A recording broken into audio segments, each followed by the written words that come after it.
When you've lived for 400 years at the very top of the galactic food chain, you get used to seeing the same thing over and over. New species would show up to the Galactic Council, and every single one had the same wide-eyed, starstruck look on their face. For Ambassador Keithall, it was getting seriously boring. He'd seen the script a dozen times. Their clunky, outdated ships would limp into the special newbie docking bays, the ones set aside for species that hadn't proven themselves yet. He assumed today would be no different, but he couldn't have been more wrong. Because today, the humans were showing up. A species that had managed to send its first weak signal into space a mere 50 years ago. In galactic terms, that's not even an eye blink. Keithall's own people, the Valorant hegemony, had been crisscrossing the stars for over 100,000 years. The fearsome Kree Dominion? They'd been conquering their slice of the galaxy for twice that long. Shoot, even the newest member, the Tazri Collective, had a solid 20,000 years of history. And these humans, with a laughable 300 years of space travel under their belts, actually thought they belonged at the main table. 300 years. The thought was so absurd, Keithall almost laughed, but it was just too pathetic. He turned away from the star-filled viewport to glance at the other ambassadors. All 12 of them, the galaxy's biggest power players, were gathered in little clusters, whispering among themselves. Some looked completely bored, others wore faint, mocking smirks. Not a single one of them was concerned, and why should they be? The humans were basically toddlers who had just found a book of matches. Their technology was a joke, their ships were painfully slow, and their weapons were little more than toys. The intelligence reports were perfectly clear.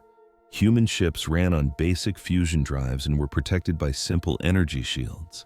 They had zero understanding of gravity manipulation, dimensional folding, or quantum tunneling. In a single word, they were predictable. "Another species straight from the crib," rumbled Admiral Vexnar of the Kree Dominion, a massive creature whose rocky scales were almost as hard as his glare. His people were born warriors who had chewed up half the galaxy before the Council finally put them in check. I wonder how long it'll take before they come crying to us for help. Now, Vexnar, let's be nice," chided Councillor Mirayet of the Tasari Collective, a small, graceful being whose silvery skin seemed to have its own inner light. "We were all young at some point." "Not this young," Vexnar grunted. "My ancestors had conquered 3 star systems before these humans even figured out how to make fire." Keithall kept his mouth shut, his gaze drifting back to the window. Something just felt off. He couldn't quite name it, but there was a strange tension in the air, that kind of heavy quiet you feel right before a massive storm breaks. A crackle from the station's intercom cut through the low chatter. "Attention, all ambassadors. The human delegation arrives in 5 minutes. Please assume your ceremonial positions." The ambassadors began to shuffle toward the middle of the hall, forming the traditional semicircle. Whenever a new species arrived, the great powers always greeted them as one unified body. It was meant to be a show of unity, but everyone knew what it really was, a power play designed to intimidate the newcomers. Keithall took his spot between Vexnar and Mirayet, smoothed the front of his ceremonial robes, and tried to plaster a welcoming smile on his face. It was just part of the job. As the ambassador for the oldest civilization in the galaxy, he had to keep up appearances. The minutes crawled by. Keithall found himself staring out the viewport again. Any second now, the human ships would just pop into view, dropping out of hyperspace at the scheduled spot before starting their long, slow crawl toward the station on their ancient drives. It was how every new species made their entrance. It gave the Council time to scan their ships from top to bottom and prepare their patronizing welcome speech. "There," Mirayet whispered, pointing a slender finger into the black. "They are here." Keithall looked. At first, there was only the empty void. Then, space itself seemed to twist, like someone had skipped a stone across a glassy pond. A silent burst of light, a tear in the very fabric of reality, and the ships appeared. And Keithall's heart completely stopped. There were 5 of them. By galactic standards, they were incredibly small. The smallest was maybe 300 meters long, and the largest was barely 500. But it wasn't their size that sent a cold spike of fear right through Keithal's core. It was how they looked. The ships were just wrong. There was no other way to describe them. They didn't look like they were built. They looked like someone had just deleted a piece of the universe. They were coated in a blackness that wasn't just paint.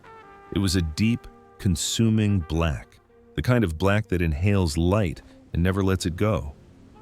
And they shimmered. The edges of the ship seemed to blur and phase, as if they were vibrating between two different dimensions at the same time, like they weren't entirely real. "What in the void is that?" Vexnar hissed, his earlier arrogance having completely vanished. Keithal didn't respond. He was staring at the scanner built into his wrist cuff, a standard device for every ambassador. It could break down any ship's specifications in a few seconds: weapons, shields, power source, everything. But right now, it was showing him absolutely nothing. The screen was just a chaotic jumble of static. Random numbers and symbols blinked in and out of existence. A cascade of error messages scrolled past. His scanner was trying its best to read the human ships, but it was like asking a child to read a textbook on quantum mechanics. It simply could not comprehend what it was seeing. "My scanner is fried," Keithal said, his voice strained. "Mine too," Miriat whispered back. "Same here," another ambassador called out. Keithal quickly scanned the room. Every single ambassador was staring down at their wrist, and every single one of their scanners was completely useless. "That's impossible," Vexnar growled. "Our technology is the most advanced in the galaxy. Nothing can block our sensors." But something clearly was. Keithal forced his eyes back to the window as the human ships drew closer. They moved with an eerie, silent grace, like great sharks gliding through the deep. And as they approached, Keithal saw something else. The space around them was bent. It was subtle at first, just a slight distortion of the stars behind them, a strange warping of the background. But the closer they got, the more obvious the effect became. Space-time itself seemed to be curving around these ships, as if they had a gravitational field so powerful it was literally bending reality. But they were tiny, far too small to have that kind of mass. Unless it wasn't gravity. A cold dread crept up Keithal's spine as a horrifying, impossible idea began to take root in his mind. "Ambassador Keithal!" The voice made him jump. He spun around to see his chief science officer, a young Valoran named Tethra, standing right behind him. She was as pale as a ghost, and her hands were visibly shaking. "What is it?" Keithal demanded. "I managed to get a partial reading on the human ships," Tethra said, her voice barely above a whisper. "Just fragments, really. The data is almost completely corrupted, but I think I see something." "Well, out with it." Tethra swallowed hard. "The ships, sir, they appear to be partially out of phase with our reality." Keithal just stared at her. "That's impossible." "I know," she said. "No one has ever achieved stable phase manipulation. We've had theories for millennia, but the energy required is astronomical. Just running the calculations would take a supercomputer 1,000 years." "I know," Tethra repeated, "but the data is what it is. Those ships are not entirely in our universe. Part of them exists somewhere else, somewhere we can't see or measure." Keithal turned back to the window. The human ships were now holding their position, waiting in silence just outside the station. He could feel them. He could feel their presence like a physical pressure, a creeping shadow pressing in on his mind. "It has to be a mistake," he muttered to himself. "A sensor ghost. Some kind of system glitch. These humans have only been in space for 300 years. They can't possibly possess technology that's centuries more advanced than our own." "Perhaps," Tethra said, but her tone made it perfectly clear she didn't believe that for a second. The station's intercom crackled to life once more. "The human delegation is docking at Port 7. Ambassadors, please prepare for their arrival." Port 7. That was a high-security port, the one reserved for the most powerful members of the council. Keithal briefly wondered who made that call, then pushed the thought aside. It didn't matter. The only thing that mattered was what or who was about to step through that door. The ambassadors nervously shuffled toward the greeting platform. Keithal followed on autopilot, his mind racing. He was thinking about phase manipulation, about the ancient theories his own people had written off as impossible myths. A ship that could exist partially outside of normal space would be, for all intents and purposes, invincible. Weapons would pass right through it. Shields would be completely useless. The ship could appear and disappear at will, attacking from angles that shouldn't even exist in our 3 dimensions. And that wasn't even the most terrifying part. A ship that could tap into another dimension could theoretically draw power from sources we can't even comprehend. Forces like dark energy and dark matter. Keithall shook his head, trying to clear it. He was letting his imagination get the better of him. There had to be a more logical explanation. The humans were primitive. They couldn't have solved a problem that had stumped the greatest minds in the galaxy for eons. The doors to Port 7 hissed open. A dead silence fell over the hall. When 5 humans walked into the grand chamber, the aliens almost laughed. They were dressed in plain, dark suits that looked like something a low-level clerk would wear. They were soft. No claws, no armor, no intimidating features at all. They looked like they couldn't win a fight against a stiff breeze, just like the scouting report said. But the woman leading them, she was a completely different story. She was tall for a human, with her gray hair pulled back so tightly it looked severe. Her eyes were dark, and worse, they were calm, the kind of calm that seemed too much to be scared of anything. The way she moved, with this quiet confidence, told you she'd looked horror in the face and made it back down. As her eyes swept over the room of alien ambassadors, one of them, Keithall, saw something flicker in her expression. Was she amused by them? Did she pity them? Or was that a warning? "Ambassadors of the Galactic Council," the woman said, and her voice cut through the massive hall, clear as a bell. "My name is Elena Vasquez. I represent the United Human Confederation, and we thank you for seeing us." Keithall, a seasoned diplomat, glided forward to give the official welcome. "Ambassador Vasquez, on behalf of the Council, welcome. We trust this will be the start of a long and profitable relationship." He'd said those exact words hundreds of times, a script for every new species that showed up. But this time, it felt hollow. Ambassador Vasquez gave a smile so small it was barely there, but Keithall saw it. And in that moment, he knew. She knew. She knew the Council had secretly scanned her ships and that their best technology had come back with absolutely nothing. She knew they were baffled, maybe even a little scared, and that they were trying desperately to act like they were in control. And she wasn't impressed. "Thank you, Ambassador Keithall," Vasquez replied, her voice perfectly smooth. "We are honored. Humanity has looked forward to this day for a very, very long time." 300 years of space travel, another ambassador named Vexner cut in, trying to sound superior. "That's hardly a lifetime by our standards," he scoffed. "No," Vasquez said, agreeing with him so calmly it was unnerving. "It's not." She just left it at that, letting the silence hang in the air, thick with questions nobody dared to ask. Keithall could feel the other ambassadors staring, trying to figure out where her incredible composure came from. "Your ships," another ambassador finally said, breaking the tension. "They're unusual." "Are they?" Vasquez asked, as if genuinely surprised. "Our sensors couldn't get a proper reading of what they're made of." "Oh, my apologies for that. Our human technology can be a little quirky." It was such a blatant dodge. She wasn't answering the question, and she didn't care that every single person in the room knew it. Keithall felt a flash of anger. In 400 years, no one had ever been so dismissive. New species were supposed to be grateful, practically begging to join the Council. They were supposed to answer questions, show respect, and bow. They definitely weren't supposed to stand there with a ghost of a smirk and refuse to play ball. But he was a diplomat. He pushed the anger down. Patience was a far better weapon. "Perhaps we can discuss your technology later," he said, his voice like smooth silk. "For now, let's begin the official welcome. There will be plenty of time for questions." "Of course," Vasquez replied. "We're looking forward to it." The ceremony started, and it was as long and boring as always, full of ancient speeches and rituals that nobody remembered the meaning of anymore.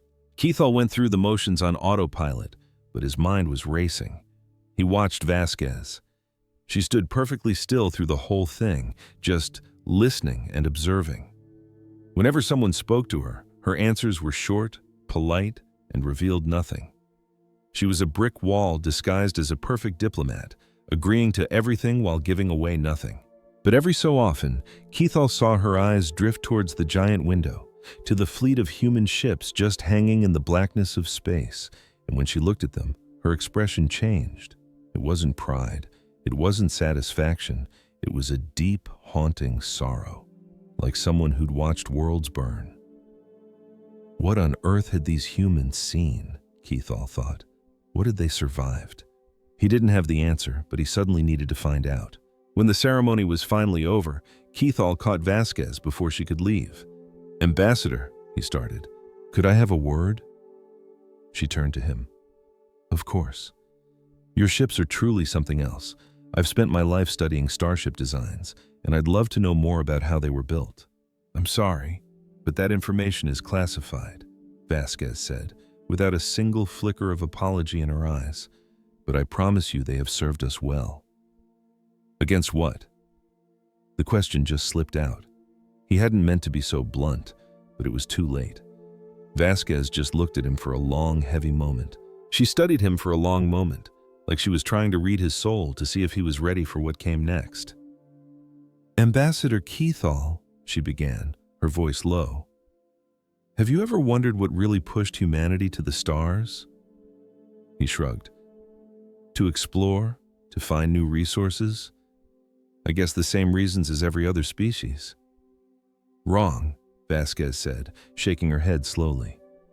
"We didn't go to space because we were looking for something.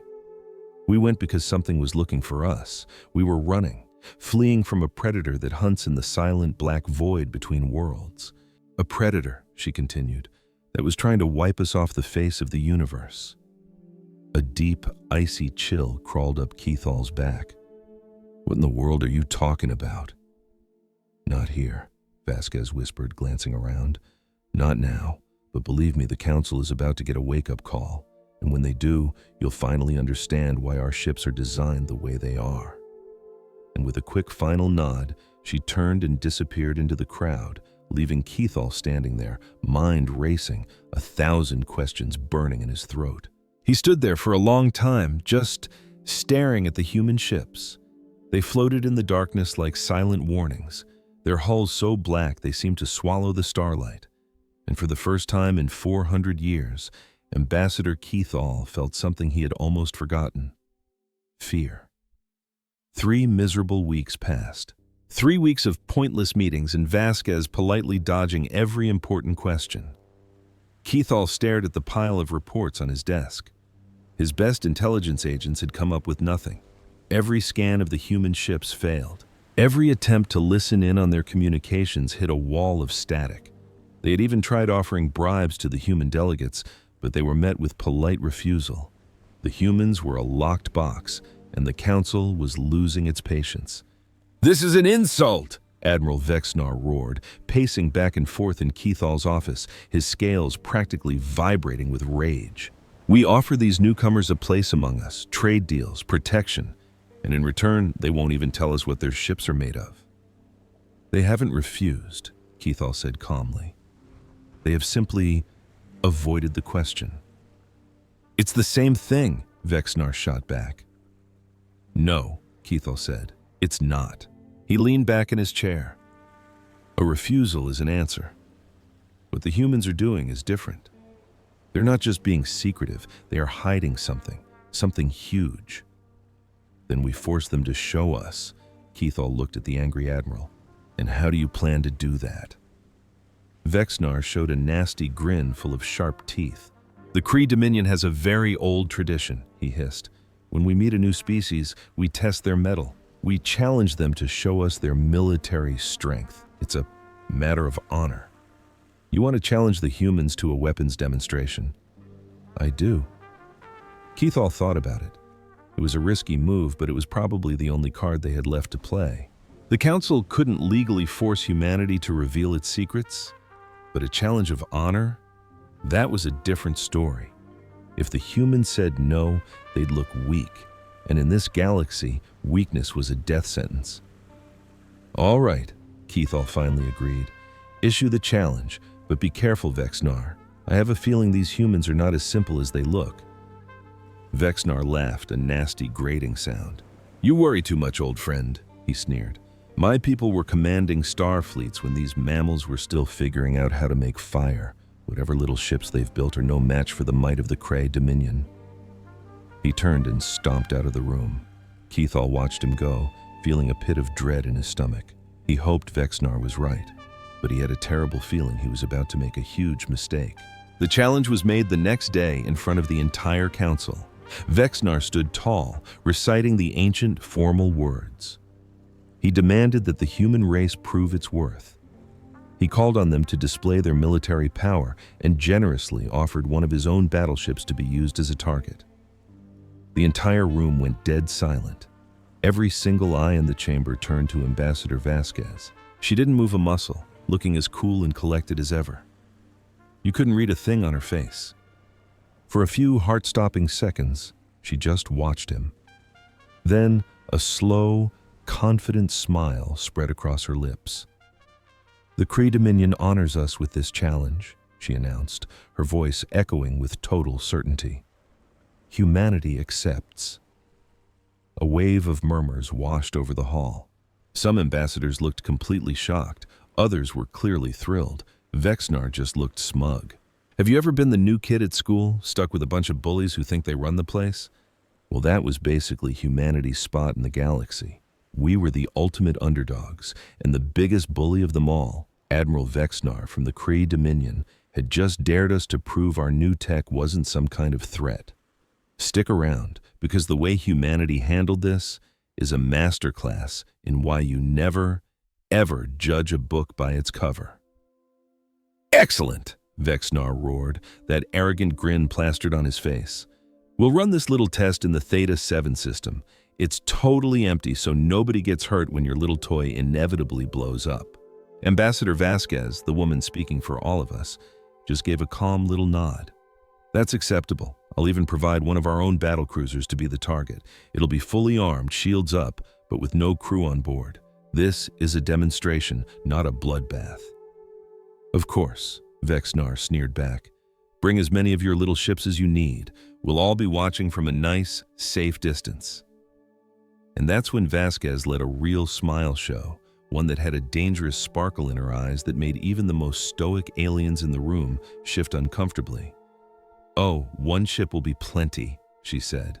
The entire room erupted. Adas started running around, and ambassadors from 50 different worlds were all yelling at once. Even Vexnar, the poster boy for arrogance, was completely stunned.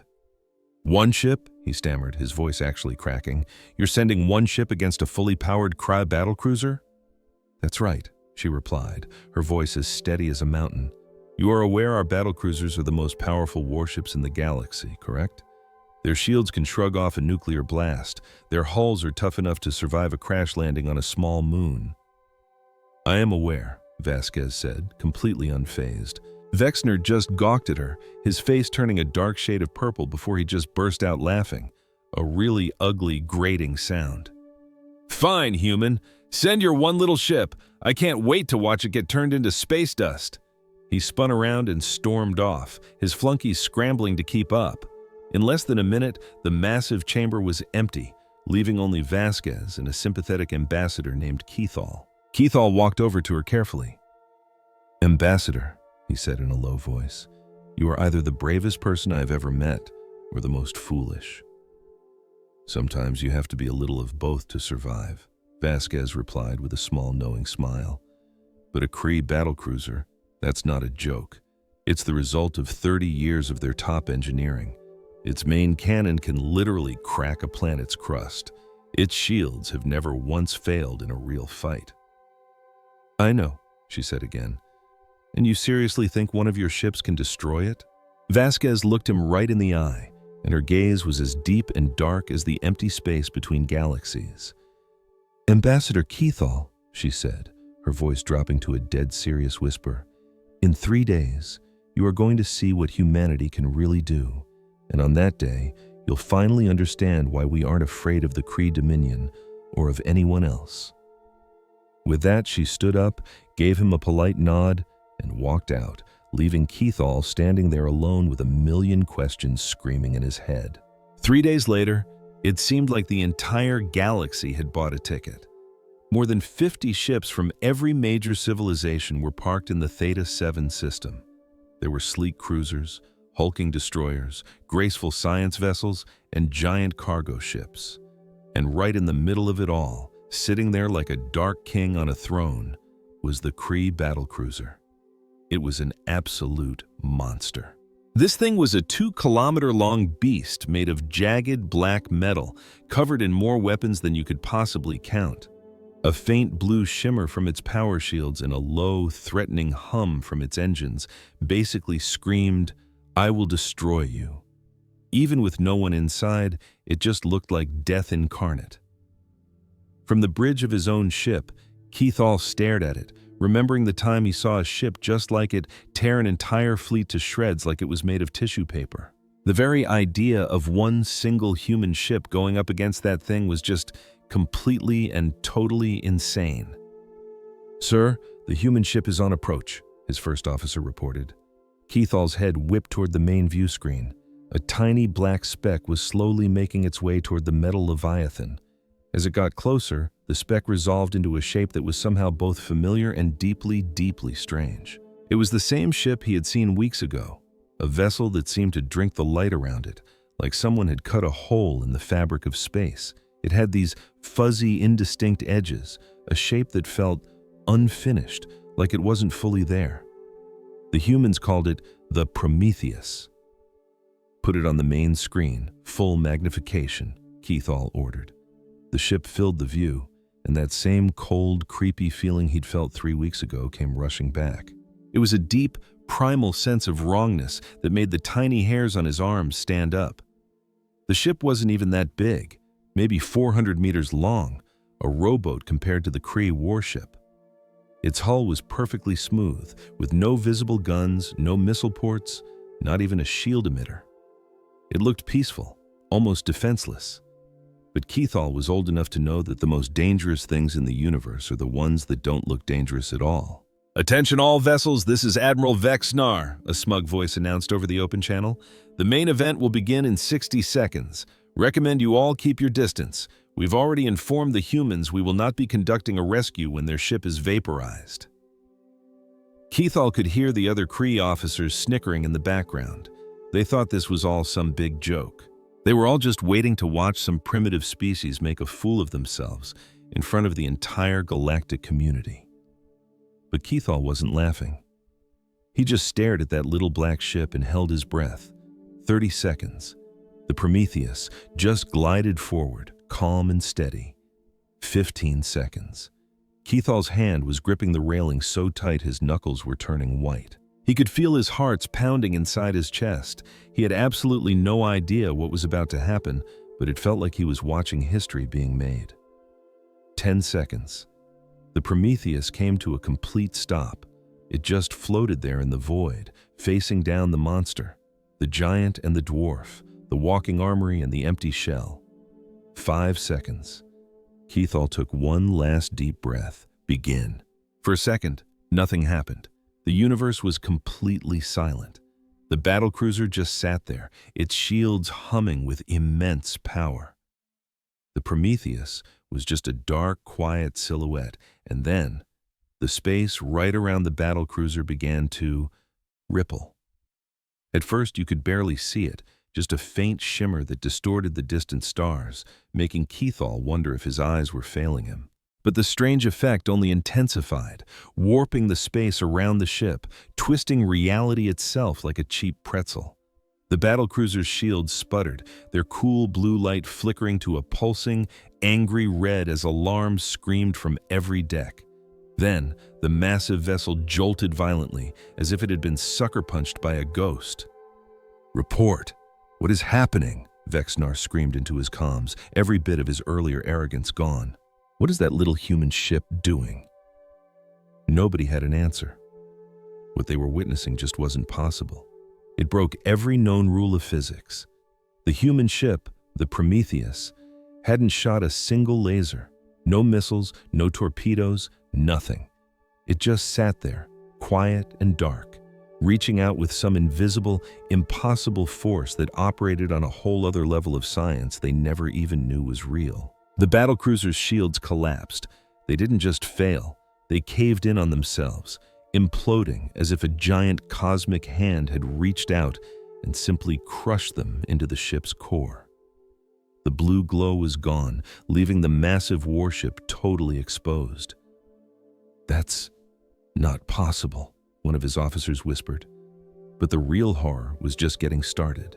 The battlecruiser's hull began to buckle and twist, caving in on itself like a crushed soda can. Metal screamed and ripped apart. Huge gun turrets snapped off their mountings like dry twigs.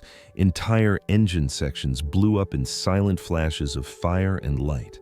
This incredible war machine, the absolute pride of the Kree Navy, the product of 30 years of genius, was being crumpled into a ball of junk. He had seen stars go supernova and planets crack open, but he had never, ever seen anything as terrifyingly efficient as this.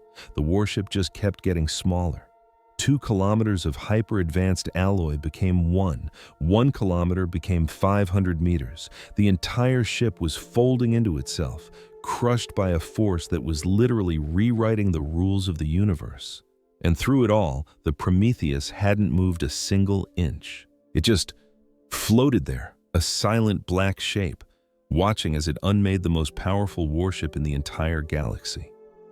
Then, just as suddenly as it had started, it stopped. Where the mighty battlecruiser had once been, there was now only a perfect, tiny sphere of super-compressed metal, no bigger than a small shuttle. It glowed with a faint, dying red, the only tombstone for a fallen legend. The demonstration was over. The comms channel exploded into pure, unfiltered chaos.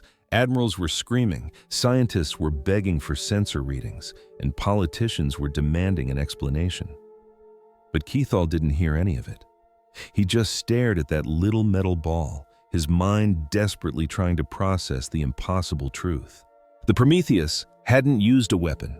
It had used reality itself as a weapon. It had reached across space and simply told the atoms of the battlecruiser to get a lot closer together. It could manipulate the fundamental forces that hold everything together. And that's when Keithall remembered a weird little detail from an old intel report. Human ships had been found to exist partially out of phase with normal reality. They were in our dimension, but also somewhere else. A place where the fundamental forces of the cosmos, like dark matter and dark energy, weren't just theories. The humans hadn't just discovered this other dimension, they had mastered it. They had turned the building blocks of the universe into a weapon. If they could do that to a battleship, what could they do to a planet or a sun? A chill colder than deep space ran down his spine. Ambassador Keithall. The voice was Vasquez's, coming through his private comms. Her face appeared on screen. She looked calm, but there was a deep sadness in her eyes, as if this victory brought her no joy. "I trust the demonstration was clarifying," she said softly. Keithall could barely speak. "How?" "For too long, your council has seen humanity as either a threat or a child," Vasquez said. "The truth is, we are neither. We seek peace, but we learned a long time ago that you can't have peace without the strength to defend it. Don't mistake our quiet nature for weakness. That's a lesson the universe teaches everyone, eventually." The screen went dark, leaving a stunned silence across the entire fleet. Humanity had just put the galaxy on notice. The entire fleet had gone dead silent. All the smug laughter, the cocky attitudes, gone. In its place was a raw, chilling fear. For the very first time, the so-called great powers of the galaxy had witnessed something that genuinely scared them to their core. And Keith knew, without a doubt, that the game had just changed forever. The council chamber was so packed you couldn't breathe. Every ambassador, every aide, every top brass officer who could cram inside was there. The room was a sea of bodies, and every single pair of eyes was locked on one person. Ambassador Eleonora Vasquez stood all by herself in the middle of the room. Projected on a massive screen behind her was the image of the Prometheus. Its ghostly hull, its bizarre shifting shape that had crumpled a battlecruiser without even firing a shot. Keith sat in his designated chair with the other senior ambassadors, feeling the full weight of a sleepless night. He'd spent hours digging through every report, every piece of sensor data, trying to wrap his head around what he had seen. But none of it made sense. The numbers were impossible. The physics was just plain wrong. This kind of technology shouldn't even exist. And yet there it was. "Ambassadors of the Galactic Council," Vasquez started, her voice steady but heavy, like she was about to reveal a devastating secret. "You wanted answers. You demanded to know how humanity came up with this tech. Well, today, I'm going to give you the truth." She paused, letting the silence stretch out and fill the room. Even Vexnar, who had been completely shamed when his flagship was destroyed, was quiet. He just glared at her, his eyes filled with cold, pure hatred. 217 years ago, Vasquez said, her voice dropping a little, humanity made its first contact with life from another world. But it wasn't the friendly handshake we'd all dreamed about. It wasn't a meeting of equals. It definitely wasn't an exchange of wisdom. She tapped a control on her podium, and the image on the screen switched. A cold dread washed over Keith. The picture showed something unnatural.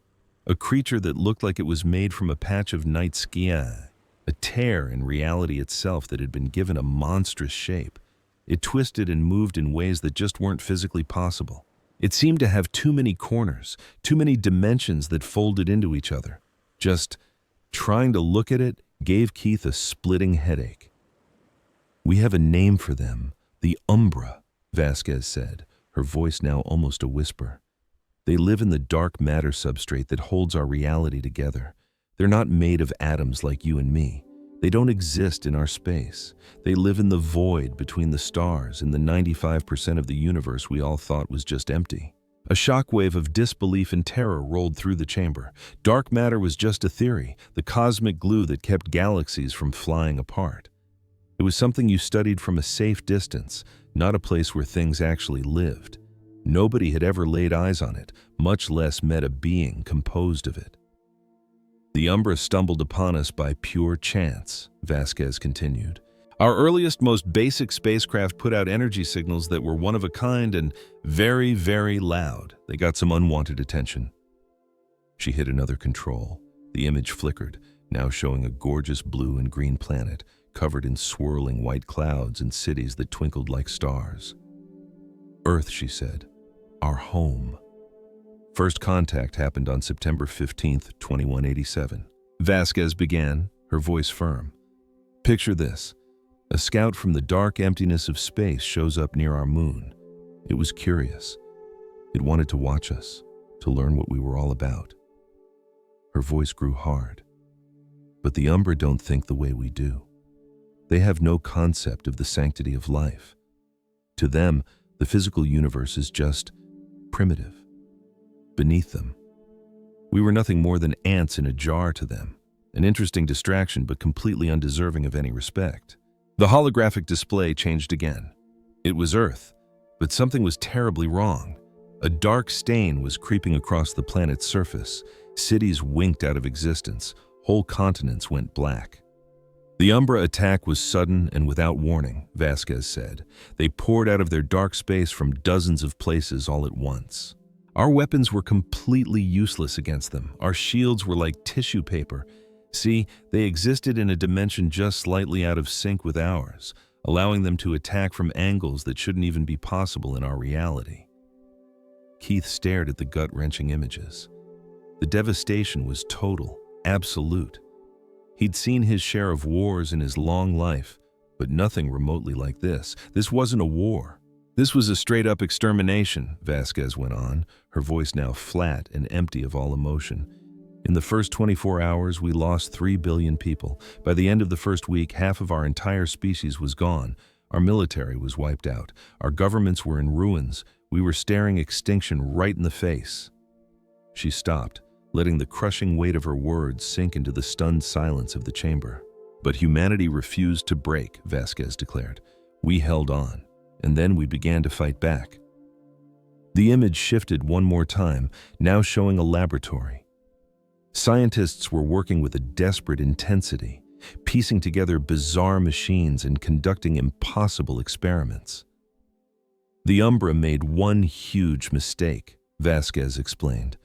When they attacked, they left behind tiny traces of their technology. Microscopic fragments of dark matter, bits and pieces of their own gear that had fallen out of phase with their dimension.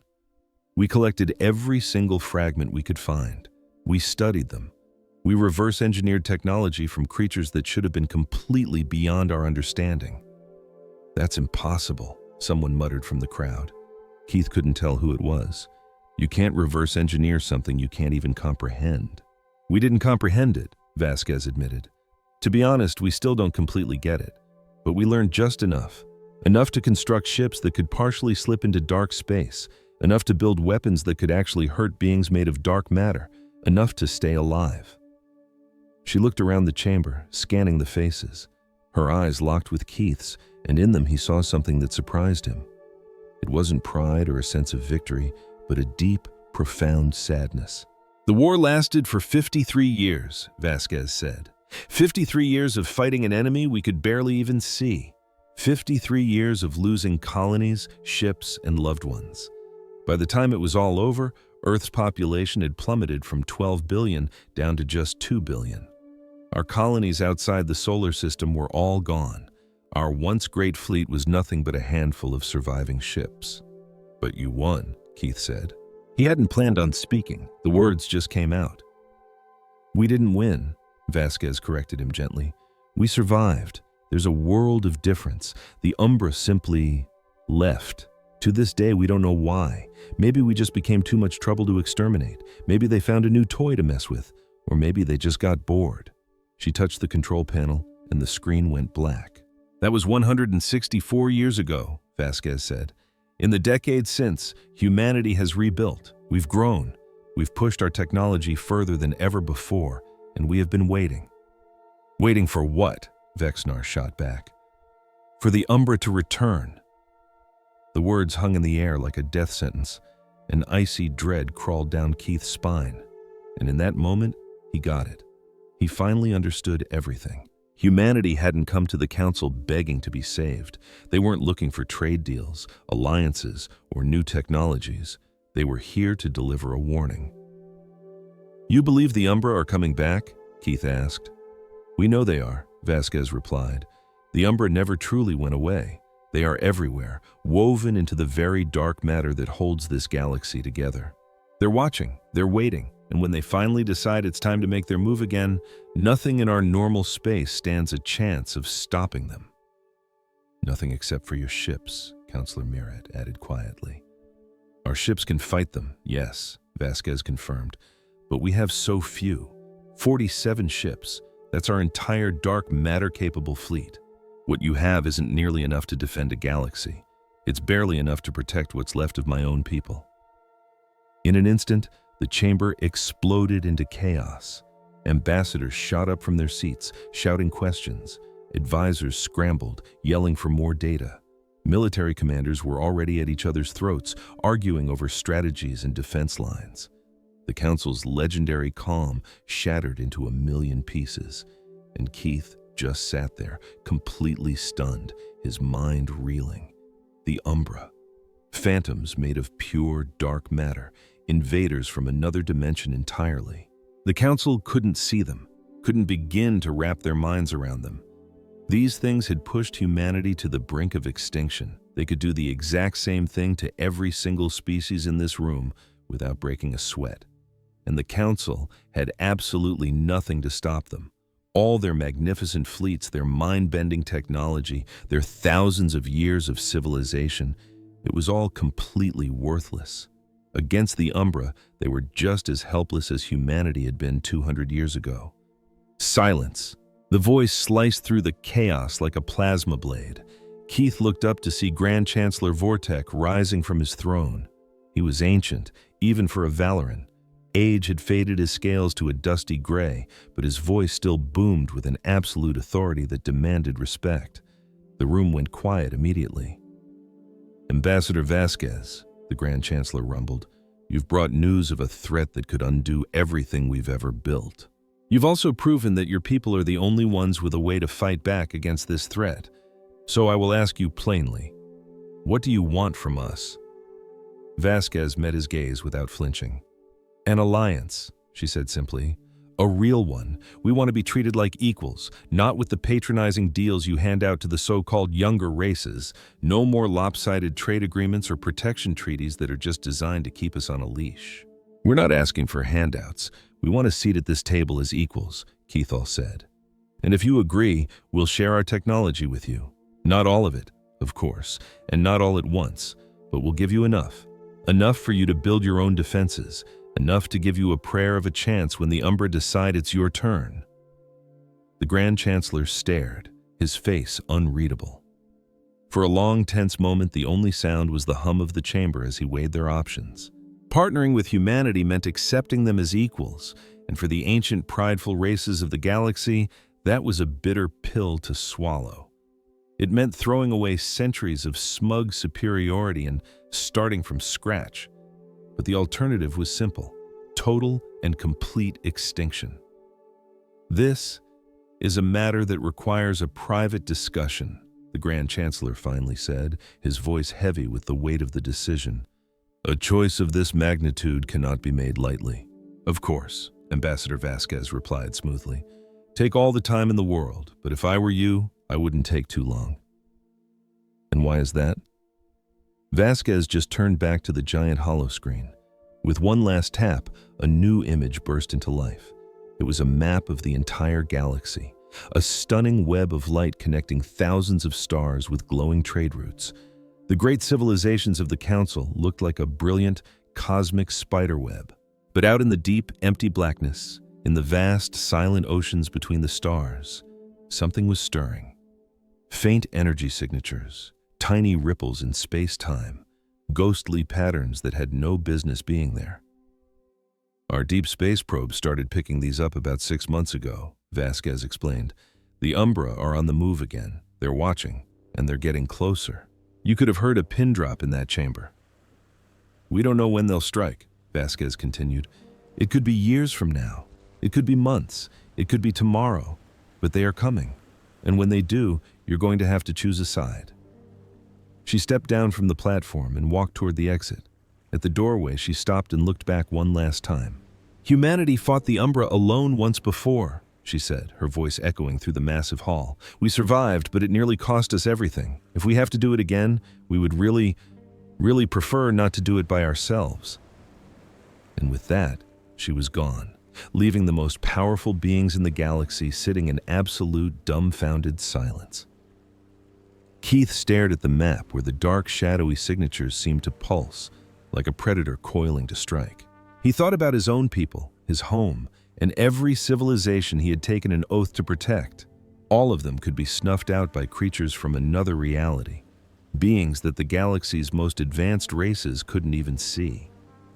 Their only hope was to beg for help from a species they had always dismissed as primitive newcomers. The universe was so much weirder than Keith had ever thought possible, and a whole lot scarier. And humanity, the underdog everyone had been so stupid to underestimate, might just be the only thing that could save them all. He pushed himself up from his chair and walked over to the chamber's enormous viewport. Outside, the strange human ships hung in the void, their dark hulls seeming to flicker and shift at the very edge of his sight. They looked wrong, impossible. And in that moment, they looked like the only hope they had. Keith made up his mind. He would go to the Grand Chancellor. He would argue for the alliance. He would do whatever it took to prepare for the storm that was coming. Because the Umbra were out there, and the darkness between the stars was no longer empty. The first attack came without any warning at all. The colony world of Tari 7 was a quiet, peaceful place, tucked away at the edge of Tasari space, far from the chaos of the galactic core. 12 million people called it home, living simple lives farming the rich soil and harvesting the glowing crystal forests the planet was famous for. They had never even dreamed of the horrors of war. They never got the chance. At dawn on the 4th day of their harvest festival, the sky just went black. It wasn't an eclipse or a storm. It was something else, something that spread across the morning sky like a drop of black ink in a glass of water. The colonists looked up from their celebrations, their joy turning to confusion as they watched a curtain of pure darkness fall. They tried to run. They tried to hide. It made no difference. The Umbra swept over the planet like a silent, invisible tsunami. They simply materialized out of the dark matter that fills all of space, phasing through walls, energy shields, and reinforced bunkers as if they were nothing but smoke. Regular weapons were useless. Physical barriers meant nothing. They just reached out with shadowy limbs and pulled people apart, atom by atom. 12 million lives were extinguished in just 6 hours. The first sign of trouble the Council got was when the planet's entire communication grid went dead silent. They dispatched a patrol fleet to investigate. What they discovered was a ghost world. No bodies, no wreckage, no signs of a battle. Just empty cities and quiet forests under a sky that had, unnervingly, returned to its normal, peaceful blue. It was as if the entire population of Tari 7 had simply been erased. Ambassador Keithall stood in his office, reading the official report for the 3rd time, hoping he'd somehow misunderstood. But the words on the screen didn't change. The planet was dead. The Umbra were back. He immediately called for an emergency session. As the other ambassadors filed into the great chamber, their faces were pale masks of utter shock. Most of them had brushed off Ambassador Vasquez's warning as a ghost story, a tactic to scare them into a better deal. They'd told themselves the Umbra were a human problem, something that would never trouble the important parts of the galaxy. They could not have been more wrong. We have confirmed 18 separate attacks in the last month alone, Admiral Becknar announced, his voice booming as a map of the decimated star systems lit up the room. Every single attack hit the outer fringes, striking isolated colonies and lonely listening posts. The total number of lives lost was estimated to be around 200 million. The number just hung there in the silent air. 200 million people just gone. Our fleets are powerless against them, Becknar continued, his voice hollowed out by defeat. The Umbra don't really exist in our physical dimension. Our weapons pass right through them. Our shields don't even slow them down. It's like trying to fight a shadow with a sword. Then we need to find different swords, Counselor Moret cried out, her normally radiant silver skin now a dull ashen gray. Tari 7 had been her people's newest home. 2 million of them were now gone forever. There are no different weapons, Becknar shot back. Not in any arsenal we possess. The Umbra operate on a plane of existence we can't even touch. We have no technology that can interact with dark matter. We can barely even detect it reliably. The humans can, Keithall said, his voice quiet but firm. Every single head in the room snapped around to look at him. Ambassador Vasquez warned us this was going to happen, Keithall reminded them. She told us they were coming, she told us they were watching, and she told us that humanity had already figured out how to fight them. The humans are primitives, someone scoffed from the back of the chamber. Their fleet is a joke. Their entire population is just a drop in the ocean compared to ours. Those primitives managed to disable a Kree battlecruiser without firing a single shot, another Ambassador Cathro fired back. Their joke of a fleet survived a war against these exact same creatures, and their drop in the ocean population clawed its way back from the edge of total annihilation. I think it's about time we all shut our mouths and started listening to them. The chamber went completely silent. Finally, Grand Chancellor Vortex spoke. Get me Ambassador Vasquez. Tell her the Council requests her immediate presence. The human ambassador arrived in less than an hour. She entered the Grand Chamber alone, her expression as solid as starship armor. She knew exactly why they'd summoned her. She'd been expecting this day for a long, long time. Ambassadors, she said, her voice steady enough to cut diamond, I sincerely wish we were meeting under better circumstances. The Grand Chancellor's voice trembled slightly. The Umbrella, they're back, just as you warned us. I know. You told us your people knew how to fight them. Does that offer still stand? It does. Then we need your help. It wasn't a request. wasn't a negotiation. It was the sound of an entire galaxy bending the knee. The most powerful civilizations known to exist were on the brink, pleading with the new kids on the block to save them all. Ambassador Vasquez swept her gaze across the room, drinking in the panic, the desperation, and the shattered pride of beings who had never known fear. "We will help," she confirmed. "But there are conditions." "Anything," the Chancellor said, the word rushing out of him. "First, from this moment on, humanity is recognized as a full, equal member of this council. No more being sidelined, no more being ignored. We get an equal vote, effective immediately." "Granted," the Chancellor agreed without a blink. "Second, all military efforts against the Umbrella will be run by a joint Human Council command. We plan every move together. We share every piece of intelligence. We face this threat as a single, unified force, or we don't face it at all." "Granted." "And third, when we win this war, humanity will share our dark matter technology with every single member of this council. We will teach you how to build our ships. We will give you our weapons." A collective gasp sucked the air out of the room. Whispers erupted like static. Sharing technology of that magnitude was beyond taboo. It would rewrite the galactic balance of power forever. "And what do you demand in exchange for such a monumental gift?" the Grand Chancellor asked, his voice laced with disbelief and suspicion. "Nothing," Vasquez stated flatly. "Not a single credit. It's a gift, because the alternative is every last one of us on every planet becoming extinct." She let that stark reality settle over them, making eye contact with each of the shell-shocked leaders. "Let's be perfectly clear. The Umbrella do not negotiate. They don't sign treaties. They don't care if you're a Valoran noble or a Tessari miner. To them, we are all just clutter. We're made of normal matter, which in their eyes makes us a cosmic infection. And they will scour this galaxy clean unless we finally wake up and fight back as one." The Grand Chancellor looked from one ambassador to the next, seeing his own desperation reflected in their eyes. Slowly, one by one, they gave a solemn nod. "The Council accepts your terms," he announced, his voice heavy with the weight of the moment. "Welcome to the Alliance, Ambassador Vasquez. Now, in the name of all that is sacred, tell us how we stop these things." Vasquez touched a control on her wrist, and the holographic map in the center of the chamber blossomed into a tactical display of the entire galaxy. "What you've experienced so far, that wasn't the war," she said, her voice dropping to a near whisper. "That was just the Umbrella kicking the hornet's nest. These attacks on your outlying worlds, they're just probes. They're testing your defenses, mapping your response times. The real invasion hasn't even started." A burly reptilian ambassador named Vexar slammed a clawed fist on the table. "And how could you possibly know that?"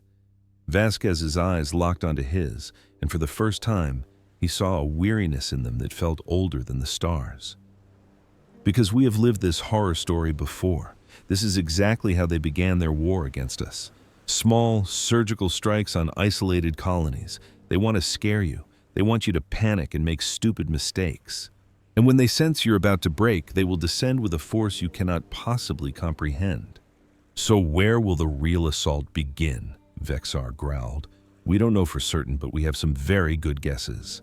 Vasquez's fingers danced over the map, highlighting several key star systems.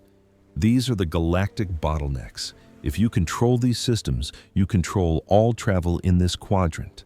If the Umbrella want to paralyze the galaxy, this is where they'll strike." "Then we'll fortify them with everything we've got," Vexar bellowed. "We will," Vasquez agreed. "But you need to understand something right now, and you need to believe it." Her face became grim. "You cannot win a conventional war against the Umbrella.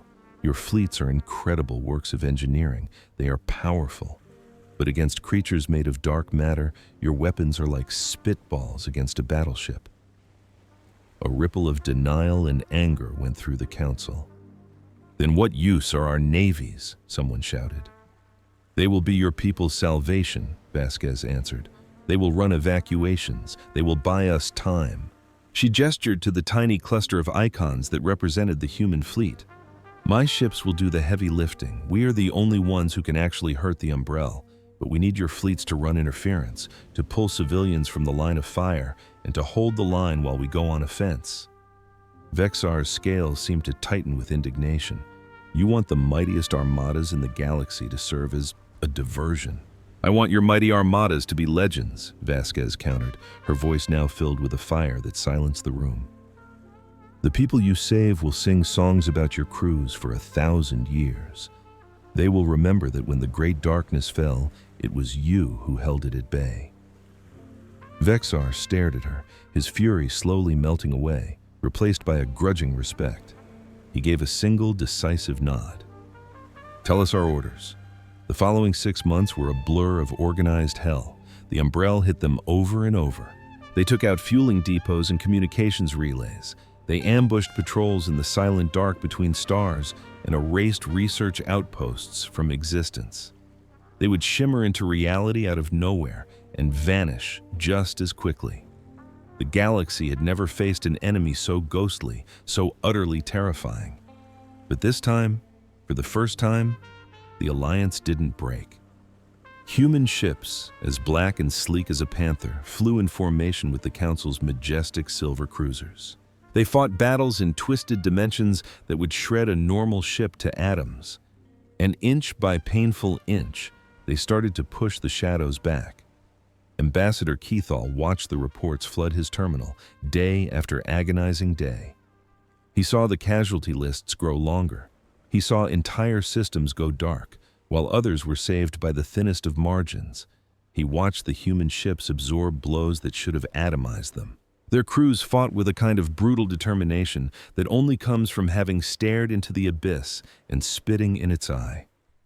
They had faced the end of all things once before, and they were not about to let anyone else suffer that same fate.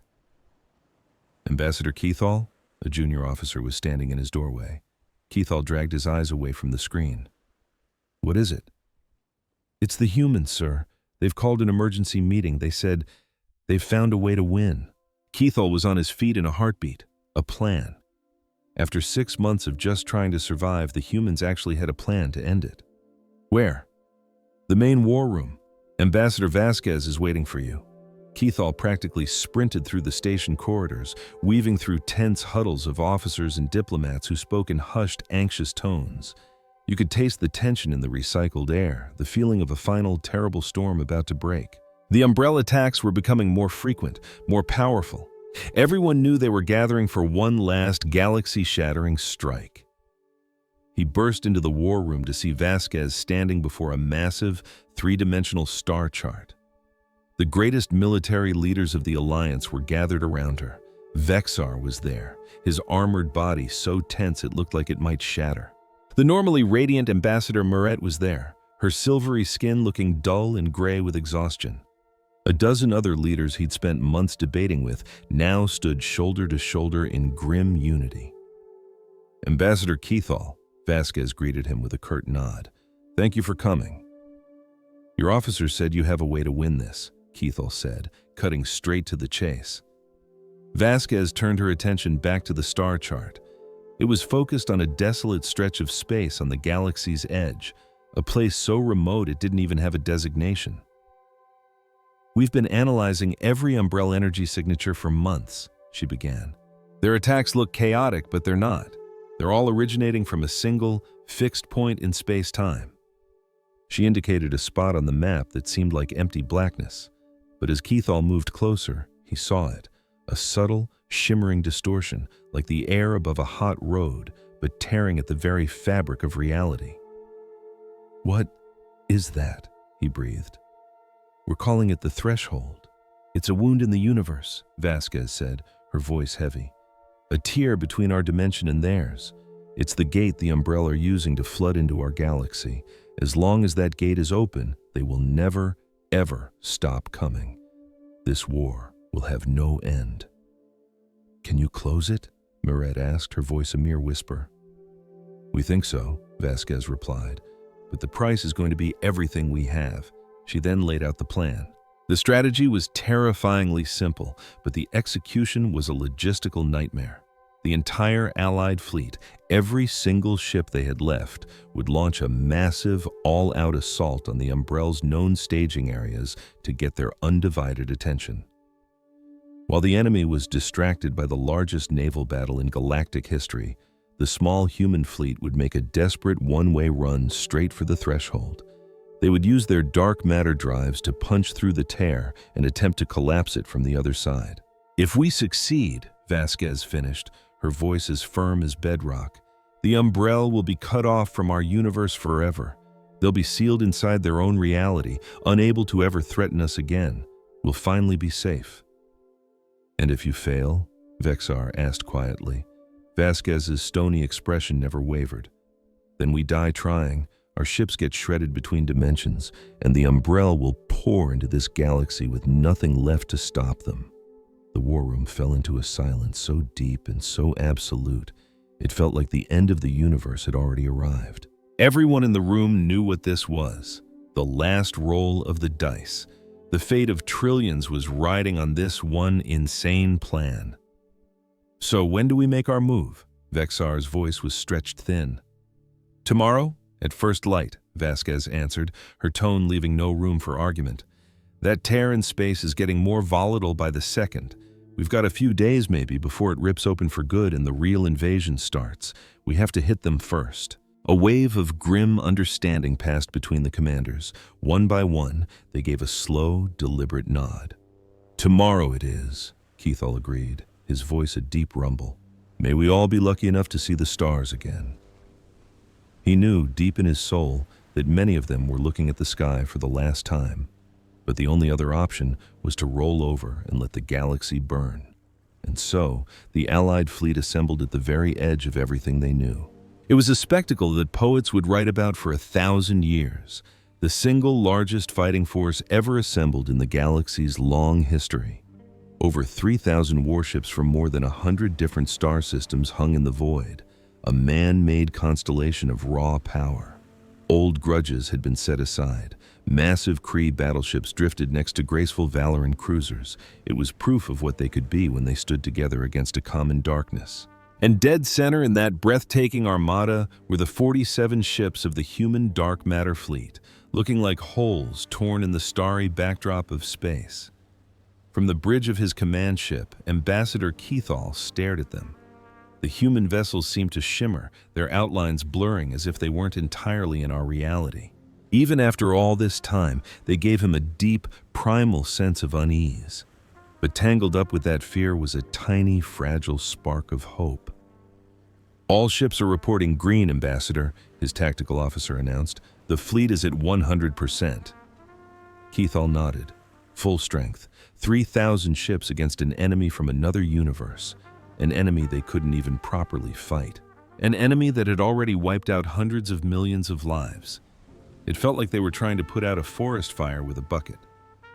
"Sir, we have a fleet-wide transmission coming in from the human flagship, the Prometheus," the officer said. "Ambassador Vasquez wants to address the fleet." "On the main screen now," Keithall ordered. The huge view screen came to life, filled with Vasquez's steady, determined face. The bridge behind her was a bizarre and alien sight, lit only by the strange glow of instruments that measured concepts his people didn't even have words for. "Commanders, pilots, and soldiers of the Allied fleet," her voice rang out on thousands of bridges at once. "In just a few hours, we're taking the fight to the Umbrell in their own territory. Many of us aren't coming home from this, but I swear to you, we will make every single loss count." She paused, her gaze so intense it felt like she was looking right at every person listening. 200 years ago, humanity faced the Umbrell all by ourselves. We had no one in our corner. We didn't have this kind of tech. We had no real chance of winning. But we fought them anyway, and we made it through. We survived because we refused to go quietly into the dark, because we chose to fight back when all hope seemed lost. Her voice swelled with an unshakable conviction. Because we believe life, all life, is worth fighting for. But this time, we are not by ourselves. This time, the greatest civilizations in this galaxy are standing shoulder to shoulder. Today, we are going to teach the Umbrell what happens when all the people of the light decide to fight back. She raised her hand in a gesture Kethel had never seen, but he knew exactly what it meant. For everyone who won't see another dawn, I honor your bravery. For those who survived to tell the tale of this day, I envy you. And as for the Umbreal, who thought they could just waltz in and break us, I have only one thing to say. You picked the wrong galaxy. The screen went black. An absolute silence hung over the entire fleet for a heartbeat. And then, from 3,000 ships, a roar began to build. It wasn't a sound of fear or desperation. It was the sound of pure, raw defiance. Kethel felt that fire ignite in his own chest, a warmth he thought had died out long ago. He was 400 years old, far too old for this kind of feeling, or so he had believed. All ships, he said, his own voice now crackling with a newfound power over the command channel. Move out on my mark. The entire fleet surged forward as one massive living thing. An hour later, the threshold appeared on their sensors. You couldn't see it with your own eyes, and normal instruments were blind to it.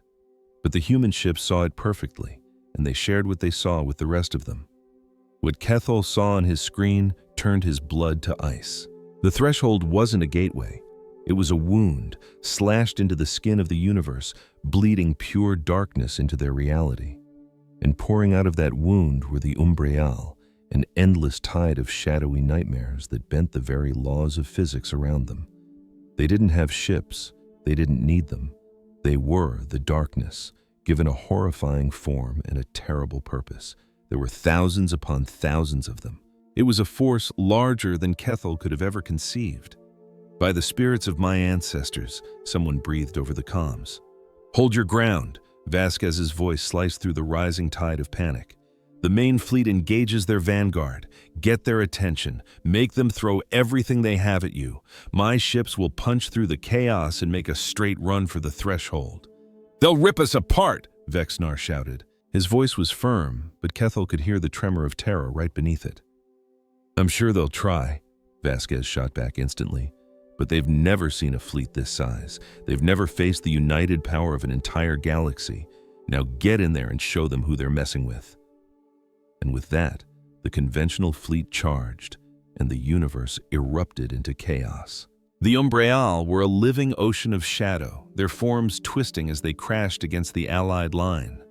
They passed right through energy shields like they were smoke. They ignored weapons that should have turned them to ash. They were every bit the nightmare Vasquez had described. But the fleet did not break. Kree warships linked their hulls, forming a solid wall of metal and defiance, their cannons having little effect, but their crews refusing to yield a single inch. Valoran cruisers darted through the madness, pulling survivors from ships that were being torn to pieces. Tassari science vessels projected strange, experimental energy fields that, for a few precious seconds at a time, actually seemed to slow the Umbreal down. Every species was giving everything they had, and at the very center of the storm, the human dark matter fleet finally went on the attack. Kethel watched, mesmerized, as the Prometheus and its escorts dove straight into the Umbreal swarm. They didn't fight like anything he had ever seen.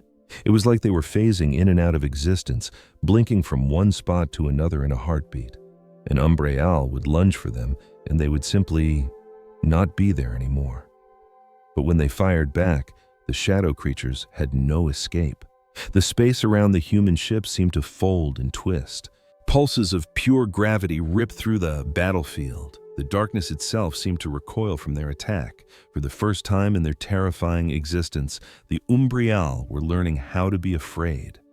Push, Vasquez commanded. All dark matter ships on me. We're going in. The 47 human ships formed a tight spear point. They blasted toward the tear in reality, their hulls glowing with an energy that no one else could even begin to comprehend. The Umbreal tried to stop them. Thousands of the shadow creatures slammed into the human fleet, a suicidal wave of darkness crashing against their hulls. Some of them broke through. Kethel watched in absolute horror as one human ship was simply swallowed by the assault, its hull shredded by things from another dimension. Then a second ship vanished, and a third.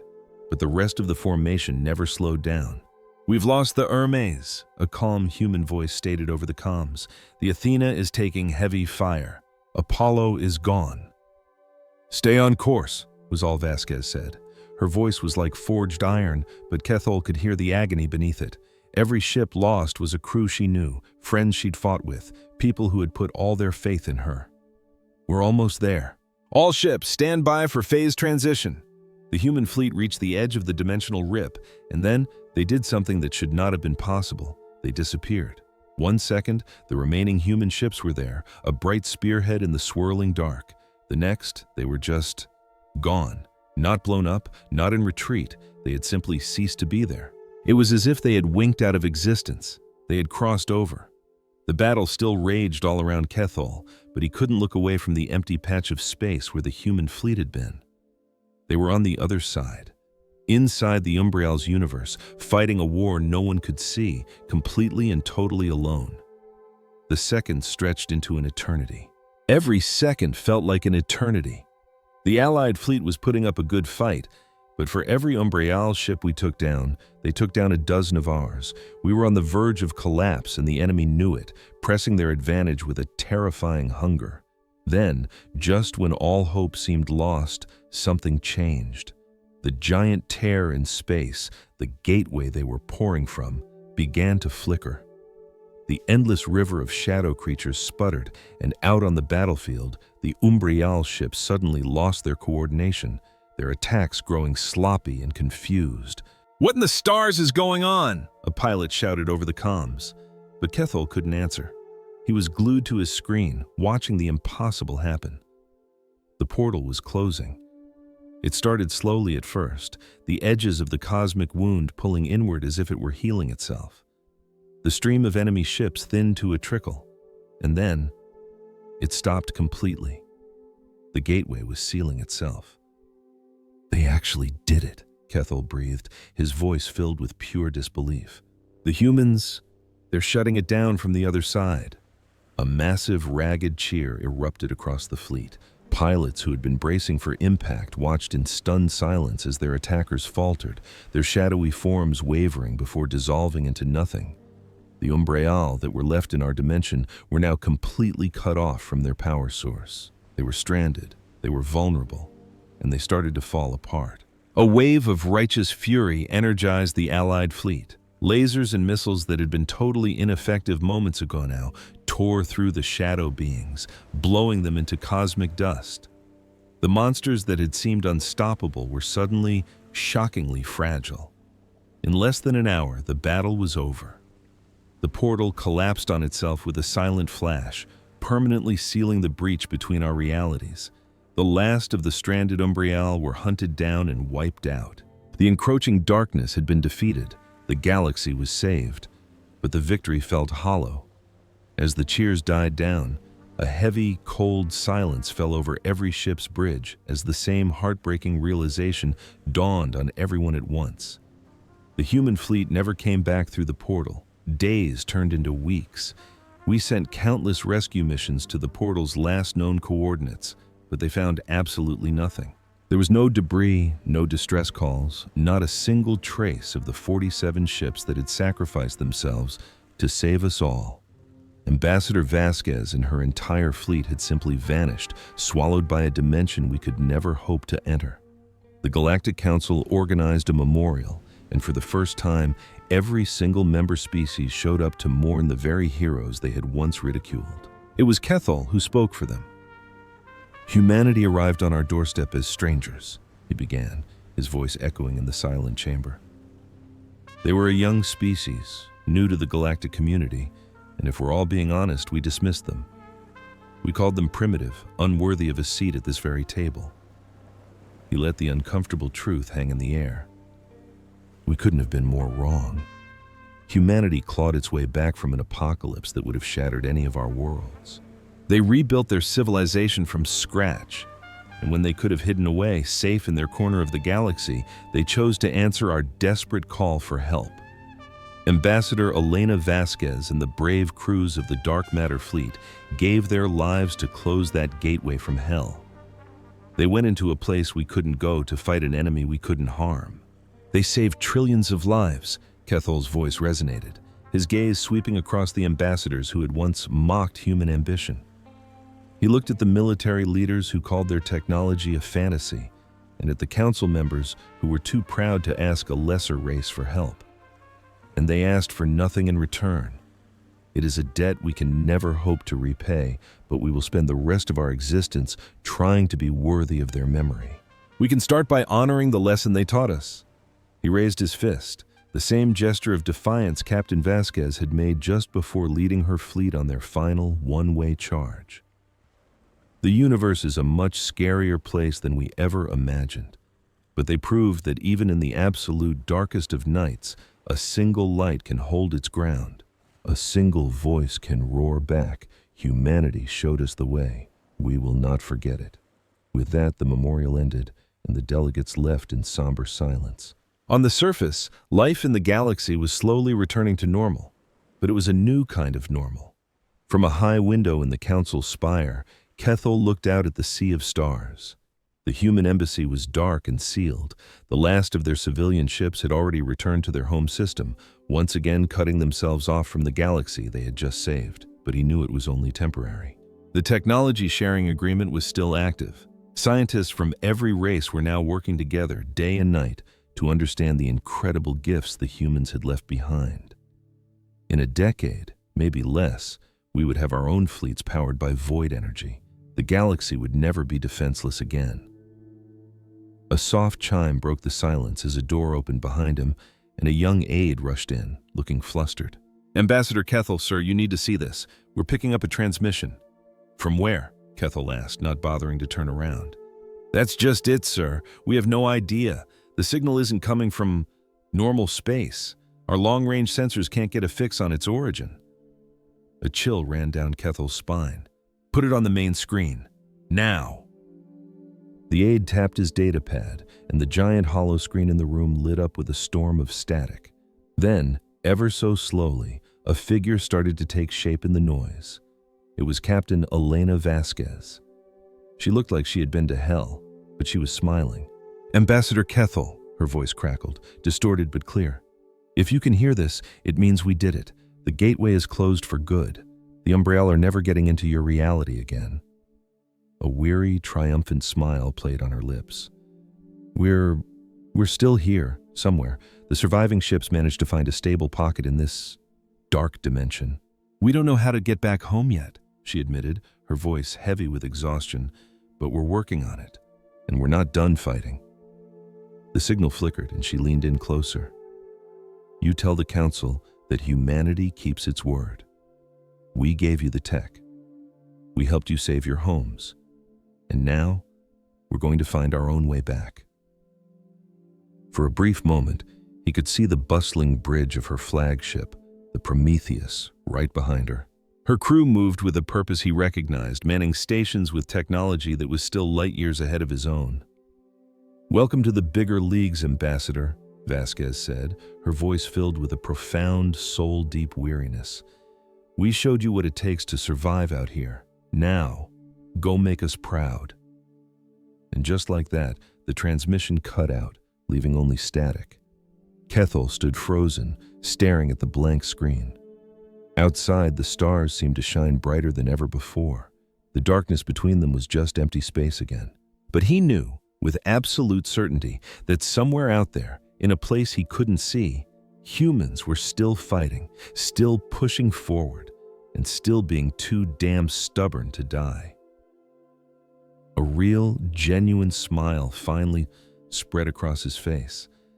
Some people were just too pig-headed to ever accept defeat.